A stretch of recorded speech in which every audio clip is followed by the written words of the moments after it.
செட்டிநாடு சமையல்னால் யாருக்கு தாங்க பிடிக்காது? அதுவும் ஃப்ரெஷ்ஷாக செட்டிநாடு மசாலா அரைச்சி நல்லா ஒரு காரசாரமான சிக்கன் கிரேவினா சொல்லவா வேணும்?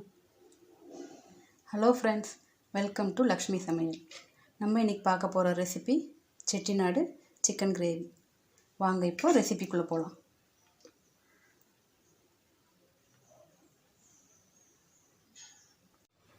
செட்டிநாடு சிக்கன் கிரேவி பண்ணுறதுக்கு முதல்ல நான் இன்றைக்கி ஒரு 1/2 கிலோ சிக்கன் எடுத்துருக்கிறேன். இந்த சிக்கனில் ஒரு 1/4 ஸ்பூன் உப்பு, 1/4 ஸ்பூன் மஞ்சள் தூள், ஒரு 1 டீஸ்பூன் லெமன் ஜூஸ் சேர்த்து நல்லா கலந்து வச்சுருக்கிறேன். இது ஒரு 1/2 மணி நேரம் ஊறட்டும்.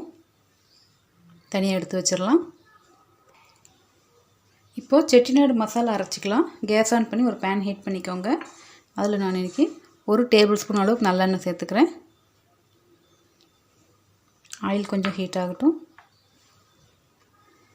எண்ணெய் நல்லா காஞ்சதுமே மசாலாலாம் சேர்த்துக்கலாம். நான் வந்து இன்றைக்கி 2 டேபிள் ஸ்பூன் அளவுக்கு முழு தனியாக, கேஸ் வந்து லோ ஃப்ளேம்லேயே வச்சுக்கோங்க. 1 டீஸ்பூன் சோம்பு, 1/2 டீஸ்பூன் சீரகம், 1/2 டீஸ்பூன் மிளகு, 1 இன்ச்சுக்கு பட்டை, 1 மராட்டி மொக்கு, கொஞ்சமாக ஜாதிபத்திரி, 1 ஸ்டார் பூ, 2 ஏலக்காய், ஒரு 6 லவங்கம்,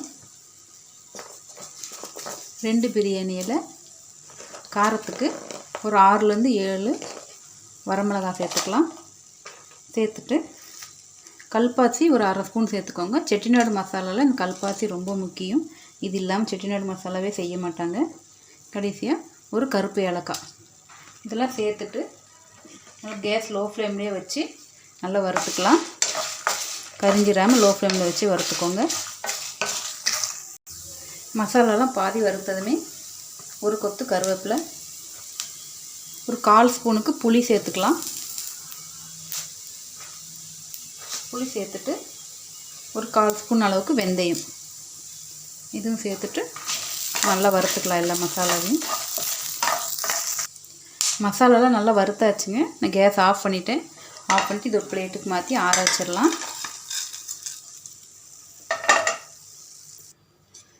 மறுபடியும் கேஸ் ஆன் பண்ணிக்கலாம். ஆன் பண்ணிவிட்டு நான் ஒரு 1/2 கப் தேங்காய் எடுத்து வச்சுருக்கிறேன். அதே பேனில் தேங்காய் நல்லா ரோஸ்ட் பண்ணி எடுத்துக்கலாம். கருகாமல் நல்லா செவக்க எடுத்துக்கோங்க.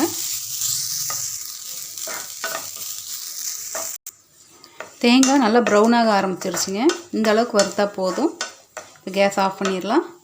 ஆஃப் பண்ணிவிட்டு நம்ம வறுத்த மசாலாலாம் நல்லா ஆற வச்சிடலாம்.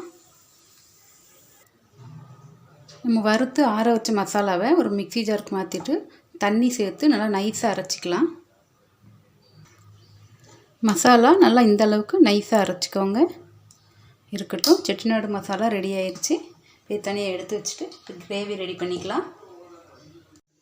கிரேவி பண்ணுறதுக்கு ஒரு கடாய் ஹீட் பண்ணிக்கோங்க. நல்லா ஹீட் ஆனதுமே நான் ஒரு 3 டேபிள் ஸ்பூன் அளவுக்கு நல்லெண்ணெய் சேர்த்துக்கிறேன். எண்ணெய் நல்லா காயட்டும். எண்ணெய் நல்லா காஞ்சதுமே மறுபடியும் ஒரு 1/2 ஸ்பூன் சோம்பு, 1 இன்ச் பட்டை, 2 லவங்கம், ஒரு ஸ்டார் பூ, கொஞ்சம் கல்பாசி சேர்த்து தாளித்து விட்டுக்கலாம். நல்லா பொரிஞ்சு வரட்டும். சோம்பு நல்லா பொரிஞ்சதுமே 2 மீடியம் சைஸ் பெரிய வெங்காயம் கட் பண்ணி வச்சுருக்கிறேன். அது கூடவே ஒரு 10 சின்ன வெங்காயம் முழுசாகவே சேர்த்துக்கலாம். வெங்காயம் கொஞ்சம் நல்லா வதங்கி வர வரைக்கும் வதக்கி விட்டுறலாம்.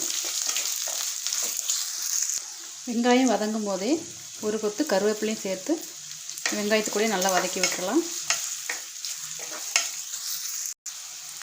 வெங்காயம் ஓரளவுக்கு நல்லா வதங்கினதுமே நம்ம 1 டேபிள் ஸ்பூன் அளவுக்கு இஞ்சி பூண்டு பேஸ்ட் சேர்த்துக்கலாம்.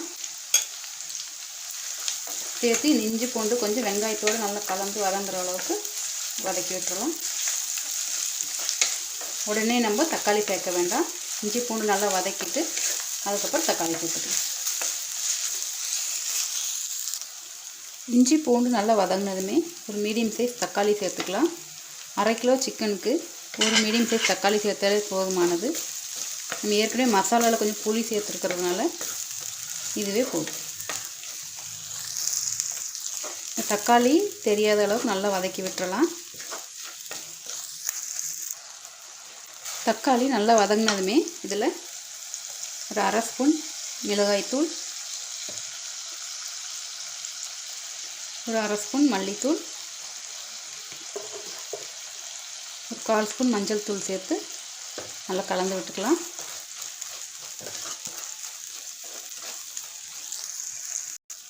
மசாலா நல்லா கலந்து விட்டுட்டு ஏற்கனவே உப்பு மஞ்சத்தூள் போட்டு வச்ச சிக்கனை இதில் சேர்த்துக்கலாம். சிக்கன் சேர்த்துட்டு நல்லா ஒரு நிமிஷம் போல் நல்லா வதக்கி விடுங்க. இந்த மசாலா கூட இஞ்சி பூண்டு நம்ம சேர்த்து மசாலா கூட நல்லா கலந்து வரட்டும். சிக்கன் நல்லா வதக்கி விட்டுட்டு நம்ம அரைச்சி வச்ச செட்டிநாடு மசாலா சேர்த்துக்கலாம். சேர்த்துட்டு கொஞ்சமாக தண்ணி சேர்த்துக்கோங்க. அதிகமாக தண்ணி சேர்க்க வேண்டாம். இந்த சிக்கன் கிரேவி வந்து கொஞ்சம் கெட்டியாக இருந்தால் தான் நல்லாயிருக்கும். சிக்கனும் தண்ணி விடும், அதுவே சரியாக இருக்கும். மசாலா சேர்த்துட்டு தேவையான அளவு உப்பு சேர்த்துக்கலாம். ஏற்கனவே சிக்கன் நம்ம ஊற வைக்கும்போது உப்பு சேர்த்துருக்கோம், பார்த்து சேர்த்துக்கோங்க. பத்தலைன்னா கடைசியில் கூட சேர்த்துக்கலாம். இது நல்லா கலந்து விட்டுட்டு மசாலா கூட நல்லா கலந்து விட்டுட்டு மூடி வச்சிடலாம். கேஸ் வந்து மீடியம் ஃப்ளேமில் வச்சுக்கோங்க. வச்சுட்டு ஒரு 15 நிமிஷம் போல் சிக்கன் நல்லா வெந்து வர வரைக்கும் வேக வச்சுக்கலாம். இடையில கொஞ்சம் ஓப்பன் பண்ணி நல்லா கலந்து விட்டுருங்க. சிக்கன் வேகட்டும். சிக்கன் வேக வச்சு 15 நிமிஷம் பக்கம் ஆயிடுச்சுங்க. இப்போ ஓப்பன் பண்ணி பார்க்கலாம்.